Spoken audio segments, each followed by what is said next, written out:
जब वो देखते थे कि जैसे इस वृक्ष में कितने पत्ते हैं, चलते चलते वो गिनकर बता देते थे कि इतना पत्ता इस पेड़ में है।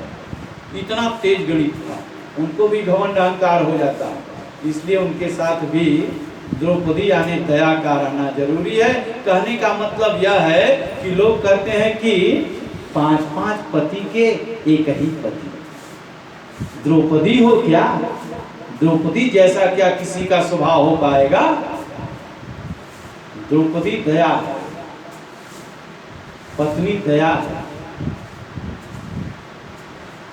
ये सब पे दया करती है। इस प्रकार से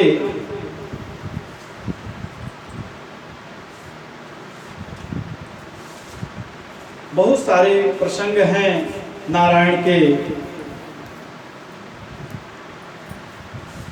पृथु राजा हुए, पृथु राजा ने 10,000 कान मांगा है भगवान इंद्र से। बोले 10,000 कान? यहाँ 2 कान जिसके पास है वो 2 ही कान में परेशान है, आप 10,000 कान मांग रहे हो? ये कैसा तपस्या करके मांग रहे हो?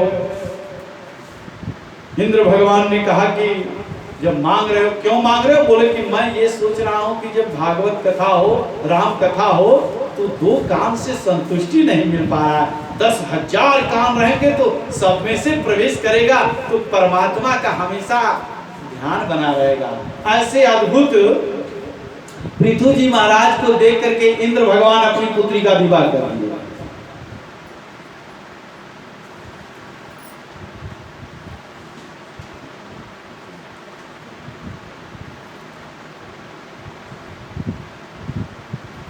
और अंतर ध्यान हो गए।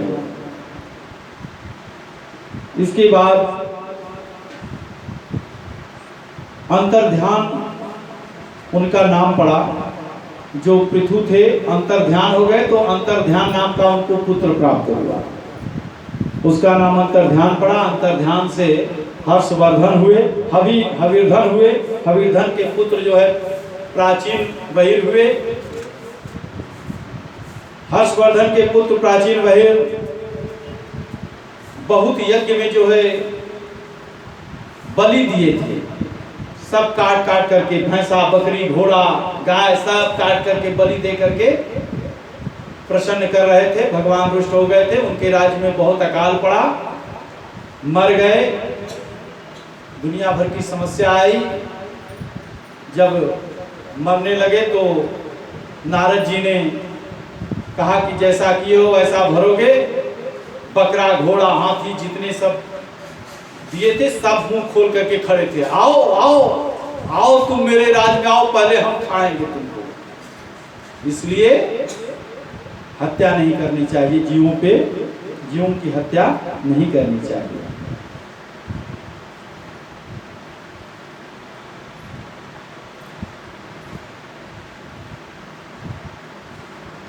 और एक बात और आता है कि जैसे हम लोग विवाह जैसे होता है तो उसमें वेद में इतने अर्थ बनाए गए हैं, वेदों में अर्थ कुछ और लिखा गया, उसको हम लोग समझ नहीं पाते।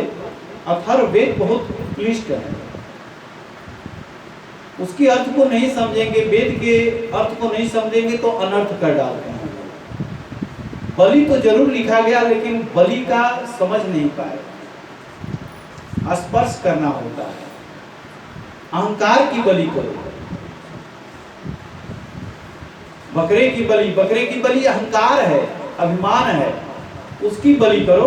उसको स्पर्श करके छोड़ दो, यज्ञ में आहुति डालो, कहो कि आज से मैं अहंकार नहीं करूंगा, हो गई बलि। लेकिन हम लोग क्या, ले आओ बकरा, काटो, बना करके खा जाओ, प्रसाद हो गया, बलि दे दी। बहुत सारी बातें हुई। जैसे कि हम लोग जैसे शादी होता है तो एक वाक्य आता है, वर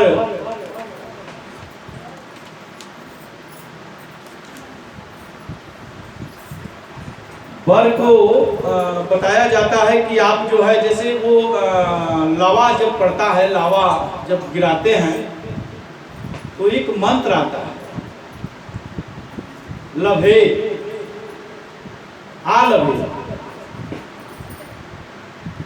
आलभेद माने आलंबन करो। आलभेद में अर्थ लगा देंगे कि मारना है, तो वो गड़बड़ा जाएगा। जिस लड़की से विवाह हो रहा है उसको अगर आप मार देंगे तो विवाह किसके साथ करेंगे? उसका अर्थ अगर सही नहीं लगाए तो। यानी स्पर्श करना, लड़की के हृदय को स्पर्श करना है आलभेद। मारना नहीं होता। बकरा कहते हैं ममता को, घोड़ा कहते हैं अभिमान को। ममता रूपी बकरे का आप अभिमान रूपी घोड़े का बलि दे दो, वो सही है। ततः वर कन्यायाम हृदयम आलभे, आलंबन करे। वर जो है कन्या का आलंबन करे अर्थात स्पर्श करे। वेद का अर्थ बड़ा अलग अलग तरीके से लोग लगाते हैं, जिससे उल्टा पुल्टा लगाने से सब काम गड़बड़ा जाता है। वेद में एक जगह लिखा गया है कि प्रशस्त कुमारिका मांस आनय, प्रशस्त कुमारिका मांस आनय। एक ऋषि थे, उन्होंने अपने शिष्य को बुलाया और कहा कि आप जाओ और कुमारिका का मांस लेकर के आओ। कुमारिका, अब शिष्य तो अर्थ समझ नहीं पाया, वो गया जंगल में और कहा कहां से कुमारी लड़की को मारे और उसका मांस लेकर के जाएं। बोले लेकर के आओ, उसको जो है औषधि बनानी है, औषधि भी डालना है। इस प्रकार से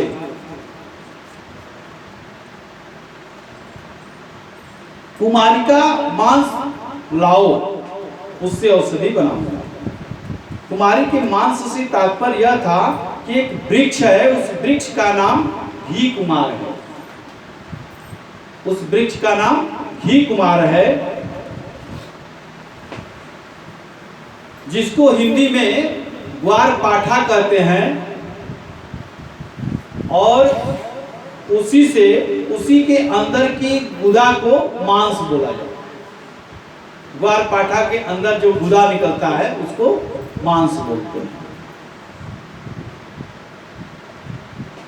ग्वार पाठा को संस्कृत में वेद में मांस कहा जाता है। इससे एक दवा बनती है जिसका नाम है कुमार्यासव। कुमार्यासव बाबा रामदेव भी बनाते हैं कुमार्यासव, और वो बड़ा लाभकारी है। कहने का मतलब कि अर्थ का अगर अनर्थ लगाएंगे तो वो कल्याण करने वाला नहीं है, उससे नुकसान होगा। एक किसान था, बड़ा गरीब था, बड़ा परिश्रम किया, 500-600 बीघे जमीन उसके पास हो गई, लेकिन स्वभाव तो जाएगा। गरीब था, माड़ पीता था, धान का माड़ पीता था। उतना संपत्ति हो गया, लेकिन नियम बना था उसका, सुबह सुबह जब चावल बन जाता था, अभी बात भी हो रही थी कि चावल जो कुकर में बनाते हैं हम लोग, तो बड़ा नुकसान करता है। पहले चावल का ऊपर का पहले एक बार गिर जाता था, निकाल देती थी माताएं जब बनाती थी बटलोहिया वगैरह में, तो निकल जाता तो नुकसान नहीं करता था। अब तो सब उसी में पक करके और तड़पड़ा करके चावल भी बेचारा दम तोड़ देता है, निकल ही नहीं पाता उसमें से जो खराब चीजें हैं। दाल में भी वही है, दाल के भी ऊपर का वो निकल जाए अगर, वो नुकसानदायक होता है। इसी क्या अभी चर्चा हो रही थी, जिससे घुटना में दर्द हो जाता है। तो ये सब समापन हो गया। अब तो बस कुकर पे चढ़ाओ और सीटी बजा के काम हो गया। इस प्रकार से वो जो किसान था, 500 बीघा जमीन था, आदत थी गरम गरम माड़ पीने की, वो आदत तो जाती नहीं। एक दिन संजोग से अपने राज्य में बैठा हुआ था, अब बैठे बैठे कई लोग, प्रतिष्ठित लोग आ गए थे। अब प्रतिष्ठित लोगों के बीच में अब उठ करके वो जाए कैसे, क्या करे, तो माड़ पीने की आदत थी और उसकी पत्नी ने माड़ निकाला और कठौती जो होती है पहले काट की बनती थी बर्तन, उसी में माड़ को निकाल करके और गरम था उसको तोप करके रख दी और पुत्र को बुलाई, पुत्र यहाँ आओ, अपने पिताजी को जा करके कह दो, सभा में बैठे होंगे, उनसे कह दो कि आकर के माड़ पी ले, नहीं तो ठंडा हो जाएगा, गरम गरम पीते जाओ। अब जब पुत्र आया, पिताजी सभा में बैठे हैं, जरूरी बात चल रही है, कई अच्छे अच्छे प्रतिष्ठित लोग हैं, धनाढ्य लोग हैं। बोले पिताजी के बीच में अगर मैं जा करके कहूंगा कि माँ माड़ निकाली है, आकर के गरम गरम है पी लीजिए, तो बड़ी बदनामी हो जाएगी, इतने बड़े हो गए और माड़ पीते हैं। माड़ को बड़ा हे दृष्टि से लोग देखेंगे, वैसे माड़ सही में बड़ा फायदा करता है, बहुत फायदा करता है। सुबेरे एकदम चीनी उनी डाल के पी लीजिए गरम गरम, एकदम ताकत आ जाएगा, फिटनेस चढ़ाना नहीं पड़ेगा, जिसका कम रहेगा बढ़ जाएगा। तो आज से नहीं, कल से पीना शुरू कर दीजिए सब लोग।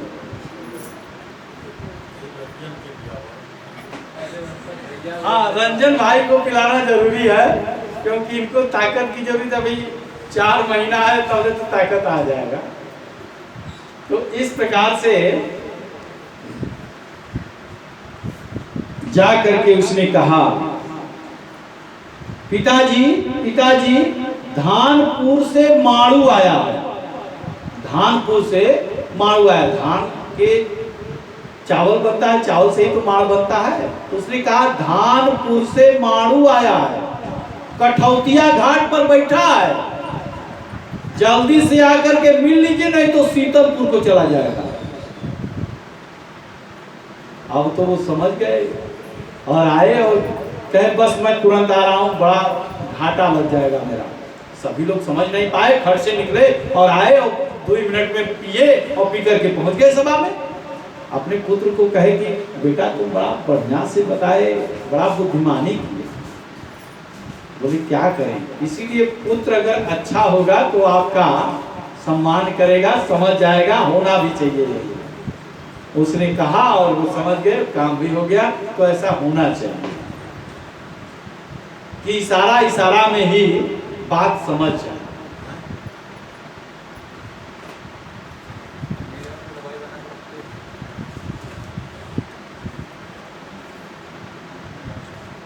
और भी बहुत सारे पुरंजन आख्यान है। इसके बाद पूरे प्राण का, जो हमारे शरीर में 5 प्राण हैं, हम सो जाते हैं तो इसकी रक्षा परमात्मा करता है। परमात्मा करता है यानी 5 फण वाला वो परमात्मा हमेशा जब आप सो जाते हैं तो वो आकर के खड़ा रहता है, आपकी रक्षा करता है, कोई छुए ना, इस शरीर को बचाता है। हम सोने के बाद पता नहीं चलता हम कहाँ चले गए, हैं कि नहीं है। और जब पूजा वगैरह हो जाता है तो जल गिराते हैं ना, कहते हैं प्राणाय स्वाहा, उदानाय स्वाहा, व्यानाय स्वाहा, समानाय स्वाहा, कहते हैं ना। हाँ, तो यही है, परमात्मा को सब समर्पित कर देते हैं। हे प्रभु, भोग लग गया, ये सब आपका ही है, हमारी रक्षा आपके शरणों में है। जो भी काम करते हैं जल गिराइए, आचमनियम आचमनियम करते रहिए, है ना। जनेऊ चढ़ाइए आचमनी, वस्त्र चढ़ाइए आचमनी, चंदन लगाइए आचमनी, जल जो है देते रहिए। 3 बार दीजिए, 2 बार दीजिए, कई जगह कैसे कैसे है 5 बार दीजिए, बहुत सारी बातें हैं। इस प्रकार से पंच प्राण की रक्षा परमात्मा करते हैं। कथाएं बहुत हैं, सबकी व्याख्या करें तो 7 दिन में संभव नहीं है। प्रियव्रत का चरित्र आता है, जो कि देवहूति जी, उत्तानपाद के दो पुत्र भी हुए, उत्तानपाद और प्रियव्रत। उत्तानपाद की कथा आपको सुनाए, प्रिय व्रत थे। प्रिय व्रत का मतलब होता है जो प्रिय हो यानी सुंदर हो, और व्रत माने संकल्प, काम खत्म, इतने सुने। प्रिय व्रत का मतलब सुंदर संकल्प करिए, सुंदर कामना करिए, बस प्रिय व्रत हो गया। प्रिय व्रत बहुत अच्छे थे, जो संकल्प करते थे उसको पूरा करते थे। उन्होंने एक बार प्रतिज्ञा किया था, एकादशी व्रत किया था, द्वादशी व्रत किया था, त्रयोदशी व्रत किया था, सभी व्रत करते थे और सभी लोग व्रत करते भी हैं। व्रत माने संकल्प लेकर, जो अच्छा लगे। ऐसे प्रिय व्रत के बेटा हुए अग्निर्ध। प्रिय व्रत का थोड़ा सा बता दें, ये पूरे संसार में जब वो प्रकाशित करने के लिए इन्होंने सूर्य को प्रसन्न किया था, और सूर्य को प्रसन्न करके उनके राज्य में कभी अंधेरा नहीं हुआ। सूर्य देव आकर के हमेशा प्रकाशित करते रहते थे, कभी अकाल नहीं हुआ, कभी सूखा नहीं पड़ा, कोई बूढ़ा नहीं हुआ, कोई बुजुर्ग नहीं हुआ, किसी को कोई बीमारी नहीं हुई। आज भी अगर कोई बीमारी रहती है, सूर्य का प्रकाश लीजिए सुबह सुबह, बड़ा फायदा करता है।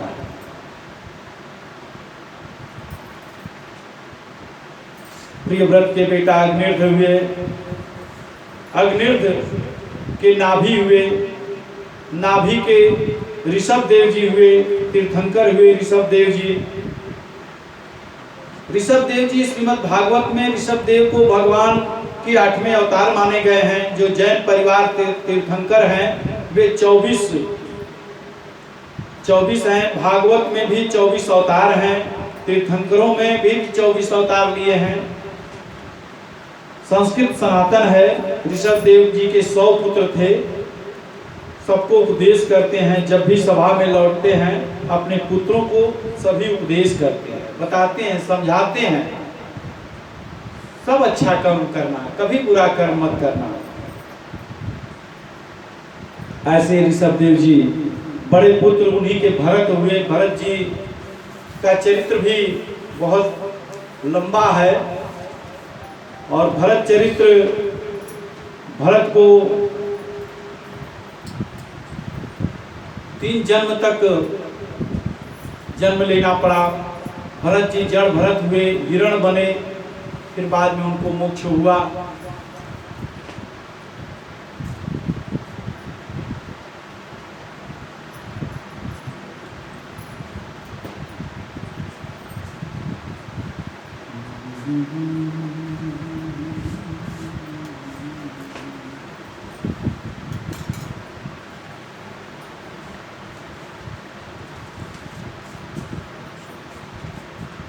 फिर आगे रामायण, ये भागवत कथा में कर्म को प्रधान मानते हुए एक नरक वर्णन भी आता है।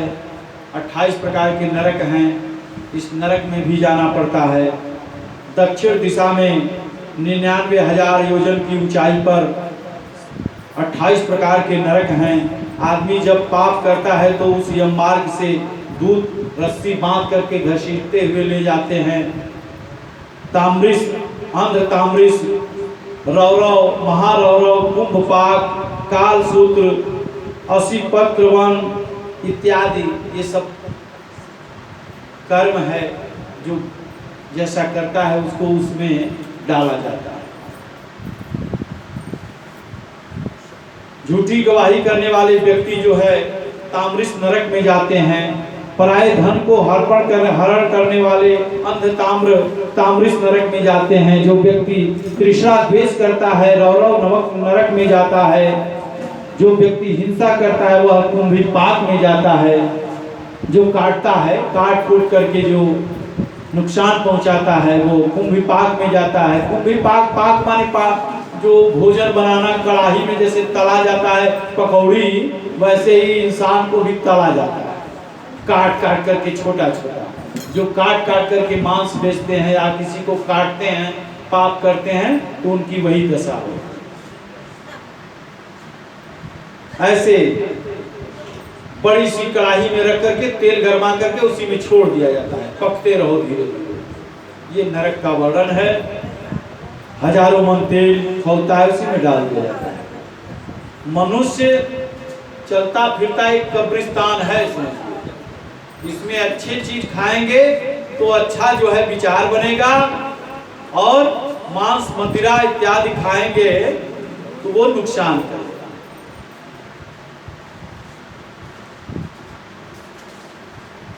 एक जो है पंडित जी थे, पंडित जी की कथा सुना देते हैं। एक पंडित जी थे, बड़े विद्वान थे, बड़े कर्मकांडी थे, बड़े धन दौलत उनके पास थे। उनकी बड़ी सुंदर पत्नी सुशीला नाम की पत्नी थी, सुलक्षणा थी। उसने बहुत धन संपत्ति कमाया। एक दिन जा रहे थे और रास्ते में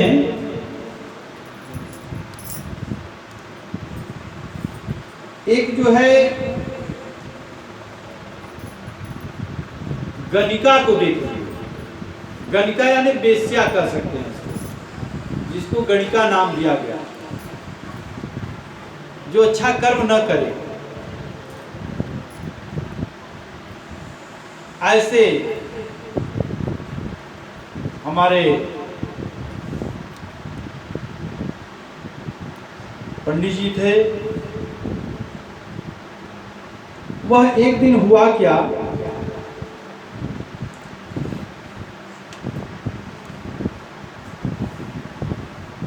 कि हरिद्वार से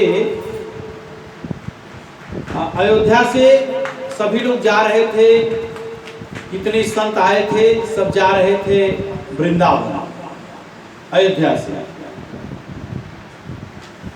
और बीच में पंडित जी का गांव पड़ा। उन्हीं के गांव में रुके और कहे कि हम लोग जो है यहीं आराम करना चाहते हैं। एक व्यक्ति से पूछे कि यहाँ पे कोई भक्त का घर बताइए जिसके यहाँ हम लोग रुक सके। उन्होंने कहा कि हाँ, एक भक्त है। वो मजाक में कह दिया कि एक भक्त है जो कि आपकी सेवा कायदे से करेंगे। वो ब्राह्मण का नाम था अजामिल। बड़ा धर्मात्मा था, लेकिन बाद में जब वो सुशीला पत्नी से विवाह किया था तब तक तो ठीक था, लेकिन बाद में जब उस गणिका से विवाह जब हो गया तो गणिका जब आई तो कही कि ये कौन? बोले कि ये मेरी बड़ी पत्नी है, बड़ी सुंदर है। बड़े जब सुंदर हैं तो हमसे विवाह क्यों किए? आप इन्हीं के साथ रहो, मैं जा रही हूँ। ऐसा बात जब सुने तो सुशीला को निकाल दिए, अपनी पहली पत्नी को निकाल दिए और उसी गणिका के साथ रहने लगे। सुबह जब बैठे पूजा पाठ करने, गणिका उठी और कही कि क्या जो है ये लेकर के प्रपंच बैठ गए, घंटी और आरती, ये क्या कर रहे? जाओ जाओ कमा करके लाओ, ज्यादा धन कमा करके लाओ। पूजा करेंगे 4 घंटा, तब तक से पता नहीं कितना कमा के आएंगे। ऐसा कहा और गणिका की बात सुन करके वह चले गए कमाने। अब न मिले तो किसी को पकड़ करके लूटे, और न मिले तो कोई रास्ते में जा रहा है उसको मार करके उसका छीन लेते। चोरी करने लगे ब्राह्मण, और करते करते डाका डालने लगे, डाकू हो गए, काला पट्टी बांध करके घूमने लगे। लोग, पूरे गांव के लोग डरने लगे, कई गांव के लोग डरने लगे। बच्चों से लोग कहते थे, पहले लोग एक पिक्चर आया था तो लोग कहते थे सो जाओ नहीं तो गब्बर आ जाएगा, है ना? शोले पिक्चर में कहते थे कि सो जाओ नहीं तो गब्बर आ जाएगा, बच्चे डर के सो जाए थे। अब जो है कहे सो जाओ नहीं तो अजामिल आ जाएगा, काट डालेगा। बच्चे सो जाते थे, सब डरते थे। इस प्रकार से अजामिल के घर में जब 25 साधु पहुंचे, संत पहुंचे, तो जब बताए कि वही अजामिल बड़े भक्त हैं, वही आपका स्वागत करेंगे, हो सकेगा तो आपको दक्षिणा भी बढ़िया देंगे। जो सोटा कमंडल रखे हैं वही सब ले लेगा। मजाक में भेज दिए, संत महात्मा को समझ नहीं पाए, पहुंच गए, गणिका से बोले अरे भक्त अजामिल कहाँ है? बोले भक्त अजामिल ये तो बाबा गणिका, ये तो मैं इतनी छोटे कुल की हूँ, बड़ा निकृष्ट कार्य करती हूँ, इसलिए मेरे घर में भक्त वो तो डाकू हैं, वो तो लूट मार करते हैं, वो भक्त नहीं है। कौन बता दिया? अच्छा ठीक है, कोई बात नहीं, हम लोग जा रहे हैं, अयोध्या से निकले हैं, वृंदावन जा रहे थे, सोचे आज रात्रि यहीं विश्राम करेंगे, यहीं जो है भगवान को भोग लगाएंगे, पाएंगे, सुबह चले जाते, लेकिन अब चलो फिर ठीक है कहीं और। महात्मा घूमे तो उनमें जो महाराज जी, जो मेन संतों के बीच में जो मुख्य संत थे, उन्होंने कहा कि नहीं नहीं, हम लोग यहीं रुकेंगे। बनते को तो सब बनाता है, बिगड़े को कोई बना दे उसी को तो साधु कहते हैं, इसलिए हम लोग यहीं रहेंगे। बोले बाबा ऐसा करिए कि हम आपको खिला नहीं सकते, सूखा अन्न दे देते हैं, आप बना लो। हाँ हाँ ठीक है, सूखा अन्न दे दिए और वो लेकर के सब बढ़िया बनाए, भोग लगाए भगवान गोविंद को। इसके बाद जो है कीर्तन किए, सत्संग किए। अजामिल जो है 4 बजे भोर में आता था, 12 बजे रतिये में आ गया और देखा कि सोटा कमंडल सीताराम सीताराम चल रहा है। कौन हो तुम लोग, कौन यहाँ रुका है? तो बोले कि अरे भक्त अजामिल, हम लोग संत हैं, आपके घर जो है रुक गए हैं, अब भोजन कर लिए, जाएंगे तो दक्षिणा आप कुछ दे दीजिए, विदाई में हम लोग चले जाएंगे सुबह। बोले अच्छा ठीक है, सुबह मिलते हैं, बताते हैं आपको।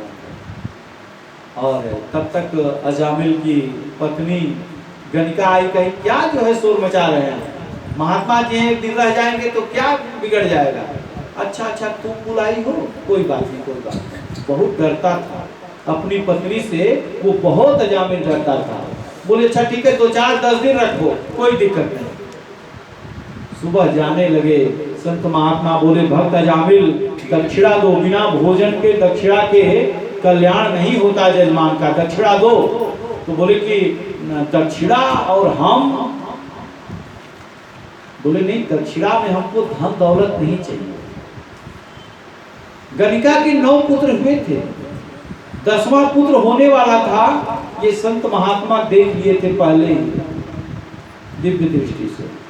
उन्होंने कहा कि यही बस दक्षिणा में दे दो कि तुम्हारे जो पुत्र होगा इस बार, अच्छा पुत्र होगा, फिर 10-9 तो है ही है, 10वां पुत्र फिर। बोले अच्छा तो क्या करना है?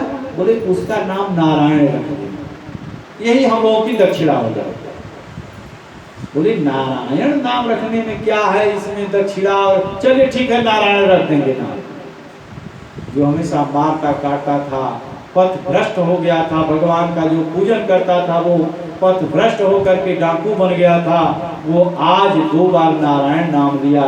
इसके बाद जब पुत्र हुआ तो पुत्र का नाम नारायण रखा। और छोटा पुत्र है, बड़ा प्रिय था, माता को जैसे पुत्र प्रिय होता है वैसे पिता को भी वो पुत्र प्रिय थे।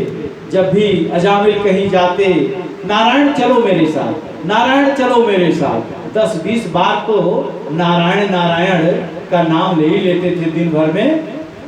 जब अंत समय आने लगा तो उस समय कहे कि अब मैं अस्वस्थ हो गया हूं, अब मेरी कौन सेवा करेगा? इसलिए जब मरने लगे तो यमराज के दूत आए। यमराज ने अपने दूत को भेजा और कहा कि जो अजामिल है उसको पकड़ करके ले आओ, वो मरने वाला है। और यमराज आए और जो है तुरंत पास फेंकने वाले थे, तब तक उसने देखा कि इतना खूंखार काला शरीर धारण किए हुए कोई पुरुष आ गया, अर्थात जो व्यक्ति मरने लगता है उसको काल का दर्शन हो जाता है। जब घबराने लगता है मरते वक्त, समझो उसके सामने काल खड़ा है, यमराज के दूत खड़े हैं, घबराने लगता है, कुछ दिखाई नहीं पड़ता है, रोने लगता है, आंख खुली की खुली रह जाती है, मुंह खुला का खुला रह जाता है। इस प्रकार से अजामिल डर गया देख करके, और उसने कहा बचाओ बचाओ बचाओ। सब पुत्र इधर उधर खेल रहे हैं, कोई ध्यान नहीं दे रहा है। तब तक नजर गई छोटे पुत्र, नारायण बचाओ नारायण बचाओ नारायण बचाओ। अब तो नारायण ने कहा अरे बचाओ। नारायण ने अपने दोनों पार्षदों को भेजा, चतुर्भुज रूप धारण करके आए, और यमराज भी भेजे थे जब अपने दूत को, तो कहे कि आप लोग, बोले अरे इसने नारायण का नाम लिया है, हम लेके जाएंगे पुष्पक विमान में बिठा करके। और बोले अरे नहीं नहीं, अभी ये मरा नहीं है, अभी तो ये चिल्ला रहा है, मुझे देख करके डर गया है, अपने पुत्र को बुला रहा है। चाहे पुत्र को बुलावे चाहे किसी को बुलावे, नारायण का नाम लिया कि नहीं? बोले नहीं, नारायण का नाम तो लिया, लेकिन नारायण उसके पुत्र का नाम है। बोले कि उसके पुत्र का नाम हो और चाहे किसी का नाम हो, उससे हमको कोई फर्क नहीं पड़ता, हम लोग इसको अपने धाम में लेकर के जाएंगे। बोले हमको धर्मराज ने कहा है कि उस पापी को लेकर के आना, बड़ा पाप किया है। बोले नहीं ऐसा नहीं हो सकता, वापस जाओ। और फिर वापस चले आए यमदूत, और यमदूत जब वापस आए तो यमराज ने कहा अरे अजामिल अजामिल कहाँ है? बोले अरे नहीं, उससे पहले तो वो दो पहुंच गए, नारायण। अरे नारायण का नाम यहाँ मृत्यु लोग की अमृतपुरी में मत लो मत लो, सब जितने हैं सब जिंदा होके बैकुंठ चले जाएंगे, सब पाप जो किए हैं, नारायण का नाम लेना मना। बोले अच्छा, उसी नारायण का तो मैं जप करता हूँ, जोर से नाम मत लो।